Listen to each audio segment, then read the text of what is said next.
In January 1985, a girl freed and 5 arrested at end of high-speed chase. Amy Mcneill, a 13-year-old girl kidnapped on Friday, was rescued Sunday and 5 people arrested after a gunfire-punctuated, 100 miles per hour car chase across East Texas that began when a ransom payoff went awry. The Amy Mcneill, the daughter of banker Don McNeil of Alvarado, was freed unharmed after the 15 miles chase and gun battle. 4 men and a woman were arrested. 2 of the men were wounded and taken to Franklin County Hospital in Mt. Vernon.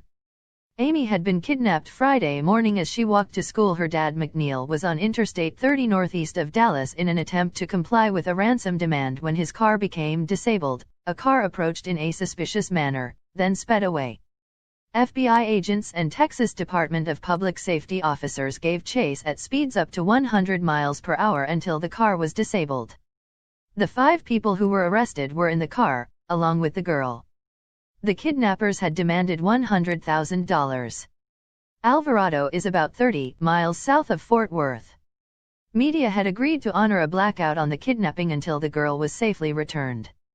After a desperate 600-mile game of cat and mouse, Texas Rangers raced through a hail of gunfire Sunday to snatch the 13-year-old Amy Mcneill, daughter of a wealthy businessman, from captors who had held her since Friday.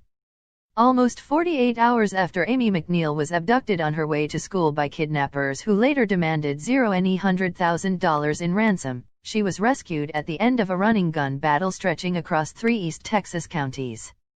2 of the 5 suspects were injured in the shooting. All were arrested and charged with aggravated kidnapping and attempted capital murder. The rescue brought to an end an all-night drama during which Amy's father, Don McNeil, frantically followed a hopscotch path across eastern Texas to keep up with the kidnappers. The rescue effort began at about 5 p.m. Saturday, when McNeil received a call to go to a telephone booth in East Dallas for instructions on where to deliver the ransom.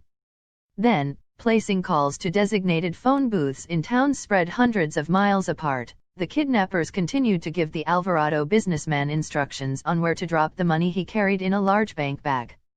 "We were totally subservient to what they said," said McNeil, 44. "We just begged. Don T. hurt my baby." McNeil said he pushed his car to speeds of more than 100 miles per hour to reach a closed filling station for the kidnappers' third call. Then the engine of the vehicle burned out. The kidnappers were told the car could go no farther. Scores of law enforcement officials who had tailed McNeil's limousine began scattering and regrouping for another try the next day. Then the kidnappers, with Amy McNeill in the car, drove by the stalled limousine as Texas Rangers, who had remained in the area, watched. What resulted was a running gun battle that took the kidnappers and authorities across 3 counties early Sunday.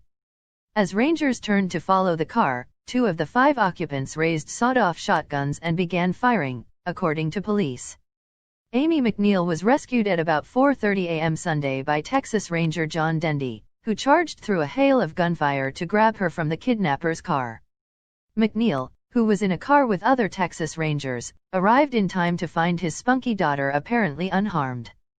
"There she was, and there I was on a country road," Mr. McNeil said at a news conference. "I ran up and grabbed her. She said, 'Dad, I love you, L.' And we were dancing in the middle of the road for 10 minutes.